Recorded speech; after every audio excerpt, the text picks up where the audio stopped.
जय भीम।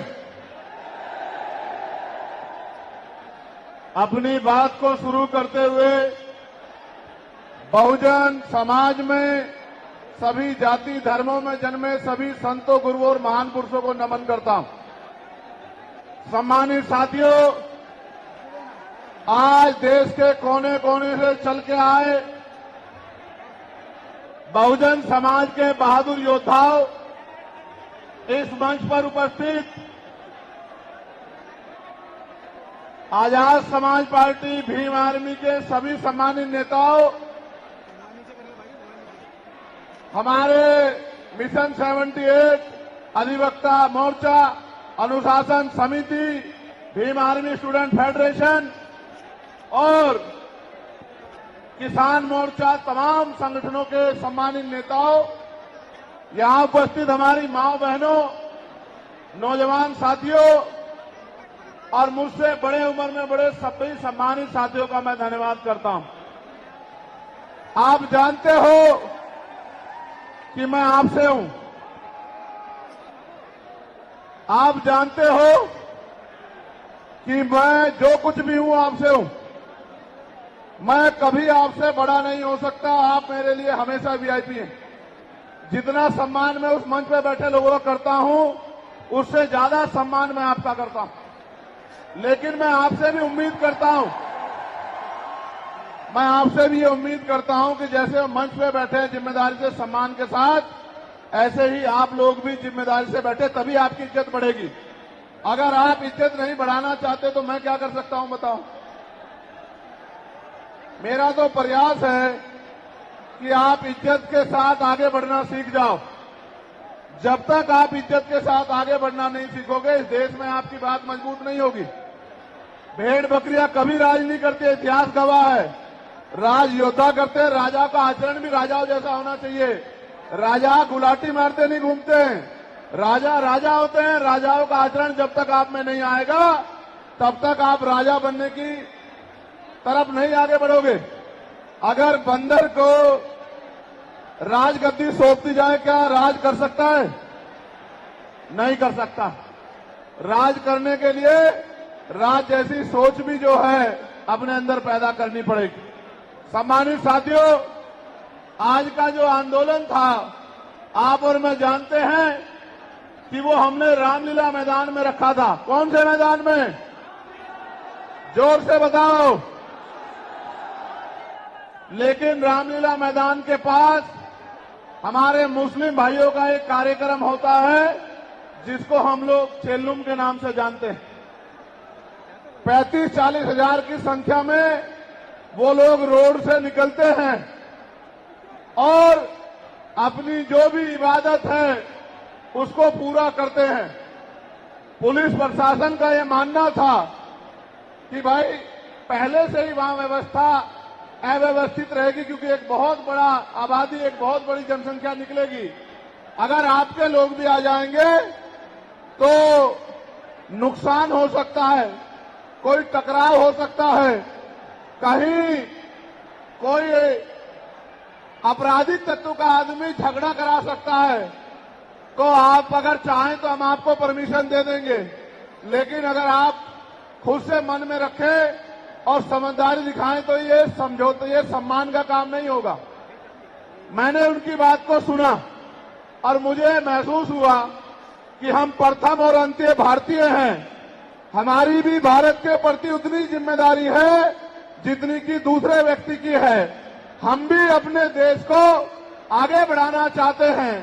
देश में भी जो हाशिए पे लोग हैं उनको आगे बढ़ाना चाहते हैं। तो हमें किसी भी तरह के अव्यवस्था में ना जाके अपने प्रोग्राम को कहीं और करना चाहिए। मैं जानता हूं कि जितने लोग अंदर हैं उससे 10 गुना लोग बाहर हैं, ग्राउंड में हैं, दिल्ली की सड़कों पे हैं, मैं जानता हूं।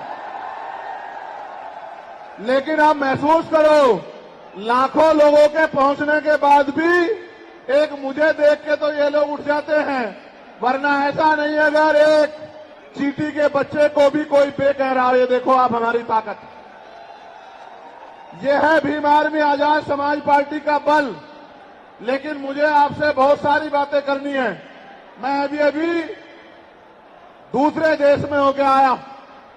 मैं जब दूसरे देश में गया, मुझे उम्मीद नहीं थी कि इतना प्यार और सम्मान मिलेगा। आप ये देखो, मैं ऑस्ट्रिया गया तो लगभग 10 देश के लोग आए मिलने के लिए। जब मैं इटली गया तो कम से कम 40 देशों के लोग मिलने के लिए आए। हर आदमी ये कहता था कि भैया मैं अपने राष्ट्र की तरफ से, अपने देश की तरफ से, वहां रहने वाले बहुजन समाज के लोगों की तरफ से पैगाम लेके आया हूं कि भाई चंद्रशेखर आजाद हमारे स्टेट में भी आए, हमारी कंट्री में भी पहुंचे और आके अपनी बात को रखें। मैंने उनको कहा कि मैं आपके बीच भविष्य में आऊंगा, लेकिन अभी 11 तारीख को हमारी रैली है, लाखों लाखों की संख्या में हमारे लोग वहां पहुंचेंगे, तो मुझे पहले उनके बीच पहुंचना है, उसके बाद मैं समय निकाल के आऊंगा।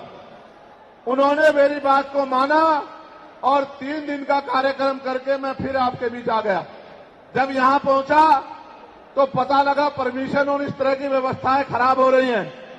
फिर मैं धन्यवाद दूंगा हमारी दिल्ली की टीम का, भाई हिमांशु जी का, भाई महेश जी का, उनके सभी साथियों का, जैन साहब का, कसाना जी का, जिन्होंने, समीर भाई का, जिन्होंने दिन रात एक कर दिया और इस परमिशन को करा के सीपी सिंह जी का कितना बढ़िया प्रोग्राम आप सब लोगों के लिए आयोजित किया।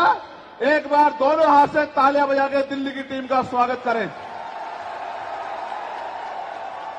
जब मैं दिल्ली का धन्यवाद कर रहा हूं तो देश भर में जहां से सबसे बड़ी ताकत हमें मिली है, मैं उत्तर प्रदेश की भी पूरी टीम का धन्यवाद करना चाहता हूं, क्योंकि हमारे हर एक आंदोलन में उत्तर प्रदेश अग्रणी रहता है। धन के आधार पे, संख्या के आधार पे उत्तर प्रदेश ने अपनी ताकत का एहसास पूरे देश को कराया है।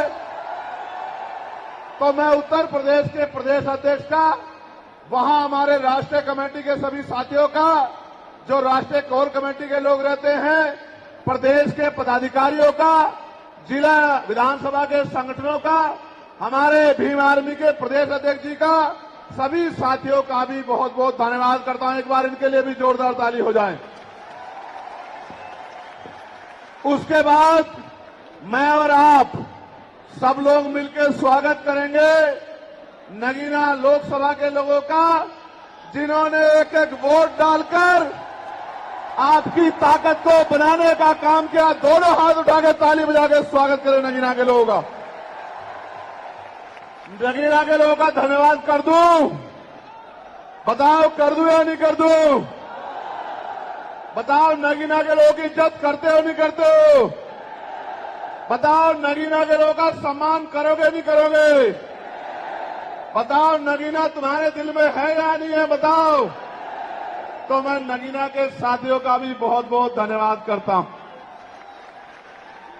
अब आज के जो आयोजक कमेटी है, मैं उनका भी धन्यवाद करता हूं। अब मैं आपसे आग्रह करूंगा कि मुझे आपसे बहुत जरूरी विषय पर बात करनी है। अगर आप बोलते रहेंगे या कोई भी शोर आएगा तो मेरी बात आप लोगों तक नहीं पहुंच पाएगी, इसलिए मैं आपसे आग्रह करूंगा कि आप शांत हो जाएं। ये जगह कम है, मैं जानता हूं, इस वजह से बार बार अव्यवस्था हो रही है। अगली बार हम जब राष्ट्रीय अधिवेशन करेंगे तो वो इससे बड़े वाले मैदान में, जहां 50,000 लोग बैठ सकते हैं, जो इसके बराबर में है, 15 मार्च को अगला कार्यक्रम हम लोग वहीं करेंगे। सम्मानित साथियों, आज मेरे कंधों पे, आजाद समाज पार्टी के कंधों पे, भीम आर्मी के कंधों पे, बहुजन समाज के लोगों के कंधों पे जिम्मेदारी है कि जो एकता बहुजन समाज में हमारे महापुरुष बना के गए, वो एकता टूटनी नहीं चाहिए किसी भी कीमत पर। ये हमारे लोगों की जिम्मेदारी है। हमारे पढ़े लिखे समाज की, हमारे कर्मचारियों की, हमारे अधिकारियों की, हमारे नेताओं की, हमारे विधानसभा सेक्टर बूथ से लेकर जिले, मंडल, प्रदेश और राष्ट्रीय पदाधिकारी की जिम्मेदारी है कि जो एकता हमारी बनी है वो टूट नहीं चाहिए। दुश्मन किसी भी सूरत में कामयाब नहीं होना चाहिए, इस बात का हमें ध्यान रखना। अब ये रैली करने की जरूरत क्यों पड़ी, ये आवाज उठाने की जरूरत क्यों पड़ी, इसके पीछे भी कई कारण हैं। और मैं अपने नेताओं से ये आग्रह करूंगा कि वो आज के बाद कमर कस ले और गांठ बांध ले कि जो प्रयास भाजपा आरएसएस के लोगों ने किया है हमारी एकता को कमजोर करने का, किसी भी कीमत पे वो एकता कमजोर नहीं होनी चाहिए। इस बारे में आप लोगों को ध्यान रखना। इस देश में वो लोग भी शासन सत्ता में हैं जिनकी आबादी लोकतंत्र में मुट्ठी भर है, जिनकी आबादी 85% है, वो इसी साजिशों के कारण एकजुट न हो पाने के कारण इस देश में गुलामों जैसी जिंदगी जीने के लिए मजबूर हैं। मैं बात कर रहा हूं शेड्यूल कास्ट के लोगों की, मैं बात कर रहा हूं शेड्यूल ट्राइब के लोगों की, मैं बात कर रहा हूं अन्य पिछड़े वर्ग के लोगों की, मैं बात कर रहा हूं मुस्लिम की, जैन की, सिख की, ईसाई की, बौद्ध की, तमाम उन लोगों की जिनको आज भारत में सम्मान की जिंदगी नहीं मिल पा रही। मैं बात कर रहा हूं महिलाओं की, मैं बात कर रहा हूं किसानों की, मैं बात कर रहा हूं मजदूरों की, मैं बात कर रहा हूं नौजवानों की। मैं पहले जो विषय है उस पर अपनी बात रखूंगा, फिर मुझे अपने दिल की बात आपको कहनी है। पहला जो विषय हमारा है जिस पे हम लोग यहाँ इकट्ठा हुए हैं, उस पे हम लोग क्या करने वाले हैं, सरकार से हमारी क्या मांग है, सबसे पहले उस पे मैं अपनी बात रखूंगा। हमारी पहली मांग ये है कि 1931 के बाद इस देश में सभी जाति धर्मों के लोगों की जनगणना नहीं हुई है। जब तक जनगणना नहीं होगी तो ये नहीं पता लगेगा कि schedule caste, schedule tribe, backward के लोगों को कितनी उनकी आबादी और कितना सम्मान उनको मिल रहा है, कितनी हिस्सेदारी उनको मिल रही है। तो केंद्र सरकार जल्द से जल्द जातिगत जनगणना कराए।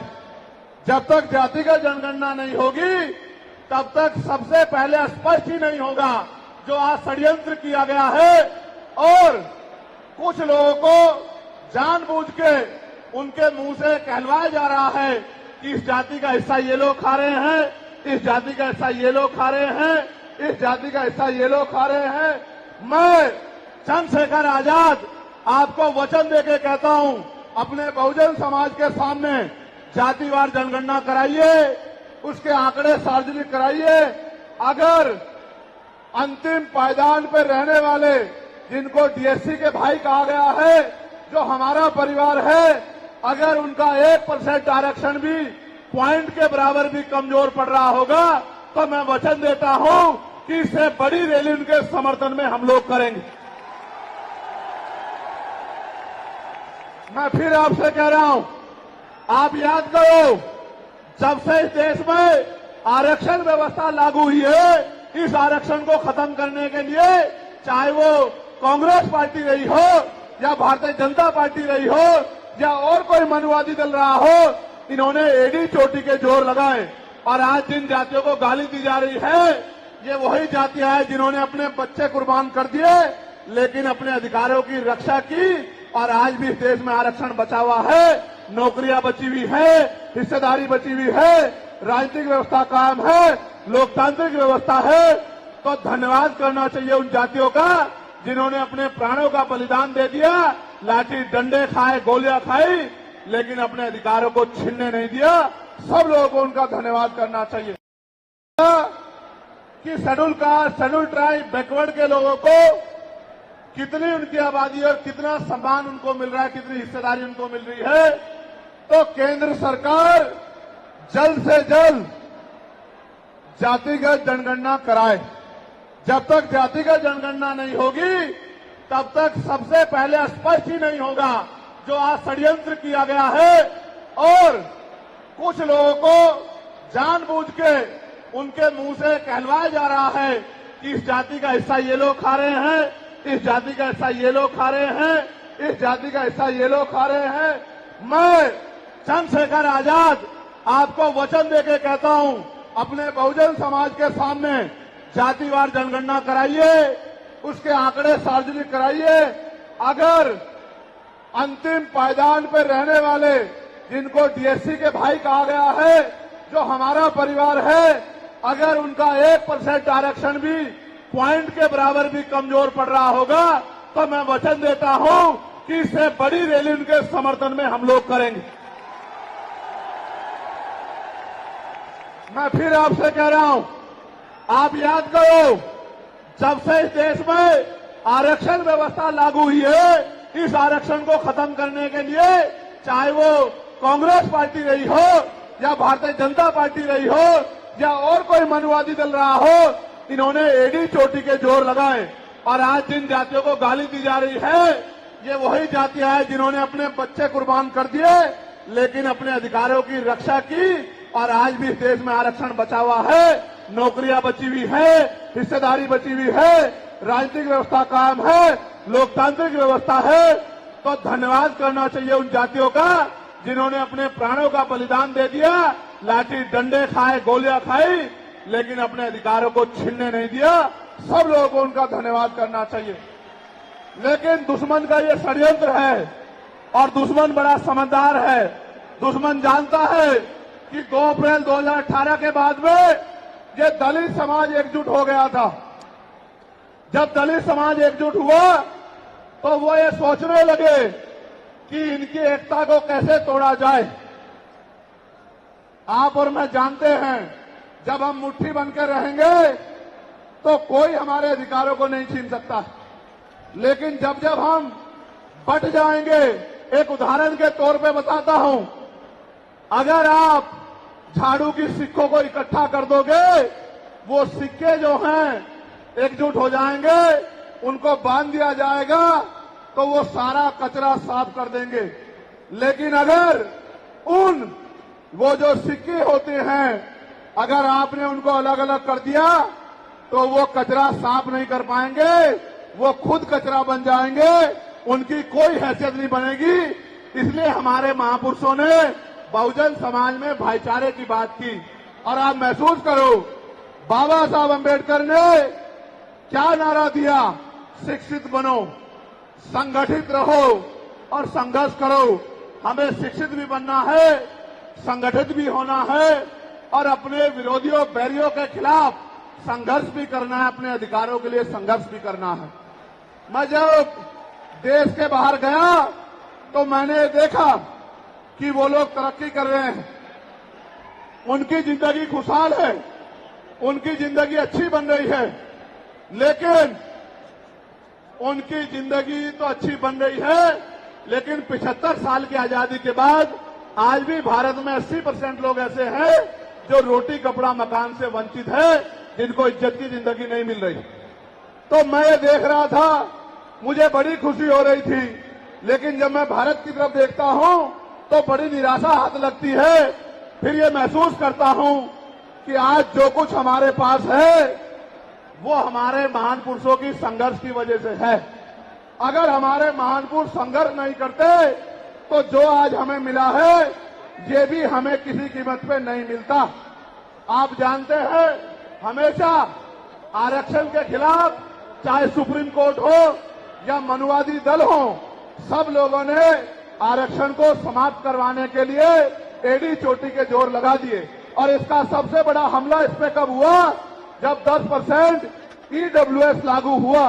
मुझे माफी चाहते हुए कहना है कि हमारे दलों ने भी हाथ उठा के, जो हमारे पूर्व के दल थे, उनका समर्थन किया, जबकि वो आरक्षण पे सबसे बड़ा हमला था। अगर उसी दिन हम लोगों ने सड़कों पर निकल के अपनी आवाज को उठाया होता तो किसी की मां ने दूध नहीं पिलाया होता कि वो दोबारा आरक्षण पे हमला करने के बारे में सोच लेता। ये भाजपा के लोग जो सत्ता में बैठे हैं, इन्होंने वोट तो आपसे हमसे ली धर्म के नाम पे, भाईचारे के नाम पे, लेकिन सत्ता में आके ये लोग अपने लोगों का काम करने लगे, अपने महापुरुषों की विचारधारा को आगे बढ़ाने लगे और हम लोग रोटी रोटी के लिए मोहताज लोग, जुल्म जाति के शिकार लोग परेशानी की जिंदगी जीने लगे। मैं चाहता हूं कि जो जिंदगी हमारे लोग ऑस्ट्रेलिया में जी रहे हैं, ऑस्ट्रिया में जी रहे हैं, इटली में जी रहे हैं, यूरोप में जी रहे हैं, पूरे अमेरिका में जी रहे हैं, कनाडा में जी रहे हैं, हॉलैंड में जी रहे हैं, नीदरलैंड में जी रहे हैं, ऐसी जिंदगी की व्यवस्था भारत में भी हो। लेकिन ये तभी संभव है जब राजनीतिक शक्ति हमारे पास हो।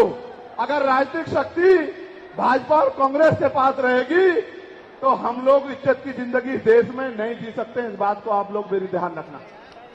ये मैं नहीं कह रहा हूं, ये बाबा साहब अंबेडकर ने कहा, political power is the master की। राजनीतिक सत्ता वो चाबी है जो आपकी सारी परेशानियों का हल कर देगी। और राजनीतिक सत्ता जिनके पास है उनके लोग हजारों हजारों करोड़ रुपए लेके भाग जाते। उनके लोग उनके पूंजीपतियों के लाखों लाखों करोड़ रुपए माफ करते जाते। लेकिन अगर आपका 10,000 रुपए का बिल भी बाकी हो तो 10,000 रुपए का बिल भी अगर आप नहीं दोगे तो मुकदमा लिख के आपको जेल भेजने का काम सरकार कर देगी और आपके घर की कुर्की भी करा देगी। आप किसानों का, मजदूरों का हाल देख लो, आप नौजवानों का हाल देख लो इस देश में क्या है।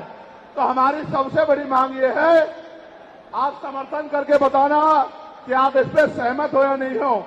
बताओ, जातिवार जनगणना होनी चाहिए नहीं होनी चाहिए? एक सुर में बताओ, होनी चाहिए नहीं होनी चाहिए? साथ साथ इस देश में जातिवार जनगणना के साथ साथ जितने भी सरकारी संस्थान हैं, चाहे वो जुडिशरी हो जहां से हमारे खिलाफ लगातार फैसले आते हैं, चाहे वो आर्मी हो, चाहे वो और कोई सरकारी संस्था हो, सब लोग सब जगह पे आरक्षण व्यवस्था लागू होनी चाहिए। बताओ, होनी चाहिए नहीं होनी चाहिए? दोनों हाथ उठा के बताओ, होनी चाहिए नहीं होनी चाहिए? बहुत अच्छी बात। साथ साथ हमारी ये भी मांग है जो मैंने पार्लियामेंट में भी उठाई कि निजी क्षेत्रों में आप इस बात को समझो गौर करके, इस देश में 2% सरकारी नौकरियां, कितने परसेंट? जोर से बताओ। 98% प्राइवेट सेक्टर है। कुछ ऑर्गेनाइज है, कुछ अनऑर्गेनाइज है। आप ये देखो, 2% में तो बंटवारा है, लेकिन 98% पे पुरानी सत्ता वाले लोग और आज की सत्ता वाले लोग सांप की तरह कुंडली मार के बैठे हैं। ना वहां SC/ST के लोगों का कोई प्रतिनिधित्व है, ना OBC के लोगों का है, ना ही मुस्लिम लोगों का है। तो हमारी मांग ये भी है कि अब समय आ गया है कि निजी क्षेत्रों में भी आरक्षण की व्यवस्था होनी चाहिए। होनी चाहिए नहीं होनी चाहिए? बताओ, दोनों हाथ उठा के बताओ, जोर से बताओ, होनी चाहिए नहीं होनी चाहिए? Very good, very good. साथ साथ हमारी ये मांग है कि प्रमोशन में रिजर्वेशन भी इस देश में लागू होना चाहिए। शेड्यूल कास्ट, शेड्यूल ट्राइब और बैकवर्ड के लोगों के लिए प्रमोशन में रिजर्वेशन भी सरकारी संस्थानों में लागू होना चाहिए। लागू होना चाहिए, लागू होना चाहिए? बताओ, जोर से बताओ। हमारी ये भी मांग है कि मंडल कमीशन की बाकी सिफारिशें भी लागू होनी चाहिए, क्योंकि जब तक मंडल कमीशन की बाकी सिफारिशें लागू नहीं होगी तब तक पिछड़े वर्ग के लोगों को बराबर की हिस्सेदारी और सम्मान नहीं मिलेगी। हमारी ये भी मांग है, सरकार कह रही है कि क्रीमी लेयर लागू करना चाहिए और जज साहब भी कह रहे हैं क्रीमी लेयर लागू करना चाहिए। मैंने पार्लियामेंट में पूछा कि भारत में कितने शेड्यूल कास्ट के लोग, शेड्यूल ट्राइब के लोग अरबपति बन गए, इसका डाटा आपको सार्वजनिक करना चाहिए, आर्थिक आंकड़े सार्वजनिक करने चाहिए। तब हमें पता लगेगा कि क्रीमी लेयर की स्थिति में हम आए या नहीं आए। आपको शायद जानकारी नहीं है, मैं आपको बताता हूं, आज भी बहुत सारे पदों को NFS करके, नोट फाउंड सुटेबल करके हमारे योग्य लोगों को नौकरी से निकालने का काम ये सरकारें करती है, क्योंकि कलम की ताकत उनके हाथ में होती है। जिनकी राज सत्ता पे कब्जा होता है, हमारे लोगों का राज सत्ता पे कब्जा नहीं है, इसलिए सारी योजनाएं हमारे खिलाफ बनती हैं। हमारी ये भी मांग है जिस पर मैं गौर कर रहा हूं, सरकार ने कहा, मैं आज इस पर भी बोलूंगा। आज अगर मैं इस पर नहीं बोलूंगा तो हमारे लोगों को पता ही नहीं लगेगा देश में क्या हो रहा है। सरकार ने कहा कि वर्गीकरण लागू होना चाहिए। मैंने आपको बताया कि बातें तो बहुत लोग करते हैं, लेकिन जब आरक्षण पे हमला होता है, जब और किसी तरीके से आरक्षण को खत्म किया जाता है, जब गांव-गांव जाके लोगों को समझाने का प्रयास किया जाता है, तब जिन जातियों को आज सरकार के इशारे पे गाली दी जा रही है, उनको ही उन्हीं की जिम्मेदारी मान के लोग घर में बैठ जाते हैं कि भाई यही आरक्षण की रक्षा करेंगे, यही अधिकारों की रक्षा करेंगे। लेकिन सच ये है, अगर सरकार की मंशा वर्गीकरण के जरिए वास्तविकता में निचले पायदान पे बैठे अंतिम व्यक्ति को ऊपर उठाने की होती, तो जिस तरह से 10% आर्थिक आधार पर आरक्षण की व्यवस्था की गई थी, 10% आरक्षण की व्यवस्था डीएससी के भाइयों के लिए, डीएससी परिवारों के लिए सरकार कर सकती थी। उनका कोई मतलब नहीं बैठता था कि इन्हीं में टुकड़ा डाल दे, क्योंकि सरकार जानती है इनमें बंटवारा हो जाएगा तो इनके खिलाफ आंदोलन आसान हो जाएगा, इनको पता भी नहीं चलेगा कब इनके अधिकार खत्म हो गए। मैं आपसे कहना चाहता हूं, सरकार बताए उनके पास वर्गीकरण की क्या पॉलिसी है, किस आधार पे वो वर्गीकरण करना चाहते हैं, कौन से आंकड़े उनके पास है, कौन से डाटा उनके पास है। मैं सरकार से जानना चाहता हूं, सरकार कमेटियां बना दे और वर्गीकरण किस फॉर्मूले पे करेगी ये भी बता दे। हम सरकार को भी सुनना चाहते हैं। अभी देश में पिछले दरवाजे से कुछ नहीं होगा, जो कुछ होगा आमने सामने होगा। अगर हमारे अधिकारों की बात आएगी तो लड़ाई आमने सामने लड़ी जाएगी। सरकार ये भी बताए क्या वह रोस्टर में बदलाव करेगी, क्या सरकार रोस्टर में बदलाव करेगी, सरकार बताएगी। हमारे लोग तो अभी सही तरह से चीजों को नहीं जानते हैं। मैं ये भी विश्वास दिलाता हूं, स्पेशली डीएससी के भाइयों को कह रहा हूं, मेरी बात को गौर से सुनना। स्पेशली डीएससी के भाइयों को कह रहा हूं, उन जातियों को जो लोग आंदोलन कर रहे हैं, आपको एहसास नहीं है, जब देने की बारी आएगी हम बताएंगे अपने भाइयों को किस तरह से आगे बढ़ाया जाता है, किस तरह से उनकी हिस्सेदारी दी जाती है। अभी तो हम पे देने कुछ है ही नहीं। मैं आपको विश्वास दिला कहता हूं, डीएससी के जो हमारे भाई हैं, वाल्मीकि समाज के भाई हों, धानुक समाज के भाई हों और बागड़ी समाज के भाई हों और किसी सैसी समाज के भाई हों, मैं चंद्रशेखर आजाद वचन देके कहता हूं बहुजन समाज के सामने, ये हमारी आपसी बातचीत है।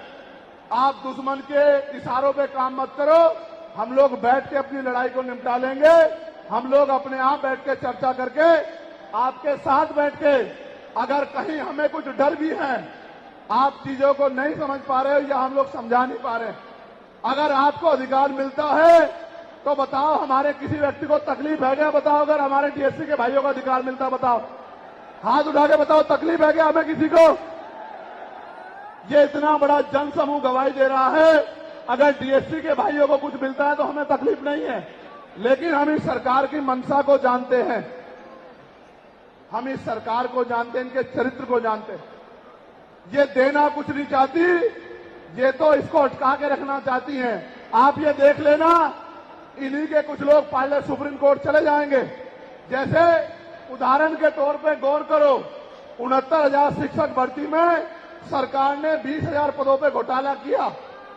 हम लोगों ने आंदोलन किया तो सरकार ने 6,800 नियुक्ति की लिस्ट जारी की। फिर अपने लोगों को हाईकोर्ट भेज के उस पर रोक लगवा दी। फिर हाईकोर्ट पे फिर हमारे लोग लड़े तो उन्होंने कहा दोबारा लिस्ट जारी करो, इनको अधिकार मिलना चाहिए। तो वोट लेने के लिए हमारे लोगों के सामने कहा कि भाई मिलना चाहिए, हम समर्थन करते हैं, लेकिन अपने लोगों को सुप्रीम कोर्ट भेज दिया और सुप्रीम कोर्ट में इनके बैठे जजों ने फिर से उस पर रोक लगा दी। इसलिए हमें इनकी नीयत पे शक होता है। मुझे डर ये भी है, अगर ये अधिकार स्टेट गवर्नमेंट को दे दिए गए तो ये कॉन्स्टिट्यूशन का तो बहुत बड़ा वॉयलेशन होगा ही, 340 का, 341 का, लेकिन AB का। लेकिन सबसे बड़ा खतरा ये है कि कल जो सरकार सत्ता में आएगी वो किसी भी अन्य जाति के लोगों को शेड्यूल कास्ट में उनको शामिल करके आपके पूरे अधिकार को छीन-बीन कर सकती है। अगर ये पावर स्टेट को मिल गई हमें सरकार की मंशा पे सिर्फ शक है। हमने ये भी मांग किया, आपको याद होगा, यूपी के साथी हमारे जानते हैं, हमने 2 साल पहले, पौने 2 साल पहले मांग की थी कि जो 52% ओबीसी हैं उनको 27% रिजर्वेशन सुप्रीम कोर्ट के लोगों ने दिया, आबादी से आधा। सुप्रीम कोर्ट ने मंडल कमीशन की रिपोर्ट के बाद ना चाहते हुए सरकार ने कर दिया, तो सुप्रीम कोर्ट ने अपने तरीके से रोक लगा के 27% दिया। हमने मांग की पौने 2 साल पहले यूपी में गोरखपुर में पीसी करके कि ओबीसी की आबादी तो 52% ही है, तो 15%, 27% से अलग 15% आरक्षण की व्यवस्था अलग से अति पिछड़ी जातियों को करानी चाहिए। मांग हमने पौने 2 साल पहले उत्तर प्रदेश में उठाई थी। उसके बाद उसी दिन हमने मांग उठाई, क्योंकि हमें नए चरित्र है। हम बाबा साहब अम्बेडकर को, माननीय काशीराम साहब को अपना नेता मानते हैं, हम ज्योतिबा फूले साहू जी महाराज को अपना नेता मानते हैं। हमने मांग उठाई थी, हम मामला रामसू वर्मा और सर छोटू राम को अपना नेता मानते हैं, हम चौधरी महाराज सिंह भारती को अपना नेता मानते हैं, हम कोतवाल धन सिंह गुर्जर को अपना नेता मानते हैं। हमने मांग उठाई थी कि भाई हमारी आबादी बढ़ रही है, 2011 के बाद जनगणना नहीं हुई और जो जनगणना हुई उसके आंकड़े जारी नहीं हुए, इसलिए हम लोग मांग करते हैं कि जिन जातियों को अवसर नहीं मिले पहले तो उनको तैयार किया जाए और फिर उनको 5% अतिरिक्त आरक्षण शेड्यूल कास्ट में 15% अतिरिक्त देकर उनको मुख्य धारा में लाया जाए। जब हम 2 साल पहले इसकी मांग कर रहे हैं तो हम डीएससी के भाइयों के विरोधी कैसे हो सकते हैं, आप लोग बताओ। तब तो वो आंदोलन भी नहीं चला रहे थे, हम तो आंदोलन चला के मांग कर रहे थे कि मिलना चाहिए, मिलना चाहिए। लेकिन मैं आज भी कहता हूं, हमारी ये मांग है कि अब समय आ गया देश में कि आरक्षण की सीमा बढ़ाई जानी चाहिए, आरक्षण की कैप खत्म की जानी चाहिए और 100% रिजर्वेशन इस देश में लागू होना चाहिए। जिसकी जितनी संख्या भारी उसकी उतनी हिस्सेदारी का लाभ उनको मिलना चाहिए। आप फिर कह रहा हूं, जातिगत जनगणना कराओ और 100% आरक्षण करो। मैं तो स्वर्ण जातियों का सबसे बड़ा हितैषी हूं, उनको 10% आरक्षण क्यों दे रहे हो? मेरी ये मांग है। मैं तो अपने लोगों के आरक्षण में से भी उनके लिए मांग करता हूं। उनकी आबादी तो 15% भी नहीं है। मैं ये कहता हूं कि उनका अलग से ब्लॉक बना के उनको 20% आरक्षण सरकार को देना चाहिए और 80% आरक्षण को एससी, एसटी, ओबीसी के लिए फ्री कर देना चाहिए। जबकि काशीराम साहब तो 85% की बात करते थे, लेकिन मैं समझता हूं कि उनमें भी लोग गरीब हैं, इसलिए मैं उनका 5% और बढ़ा रहा हूं। लेकिन पहले देश को ये तो बता दो, जातिगत जनगणना करा के, कि भाई अभी तक उनका प्रतिनिधित्व कितना है, अभी तक उनकी सरकारी नौकरियों में हिस्सेदारी कितनी है और कितनी कमी उनकी है जो आपने 10% उनको दे दिया। आज हम लोग एक और मांग भी उठाते हैं कि कास्ट का आरक्षण बढ़ा के उसकी संख्या के आधार पे 25% करना चाहिए। बताओ सहमत हो नहीं सहमत हो? जोर से हाथ लगा के, दोनों हाथ लगा के बताओ सहमत हो नहीं सहमत हो? तो ये हमारी वो मांगे हैं जिनके लिए आज हम लोग यहां इकट्ठा हुए हैं। और हम इकट्ठा नहीं हुए आज तो मजबूरी या अपने देश से प्यार था कि हमने अपने आंदोलन को बदलाव कर लिया। अगली बार अधिवेशन तो होगा इंदौर में, लेकिन जब तो इस बार एक और बड़ा आंदोलन रामलीला मैदान में और रामलीला मैदान से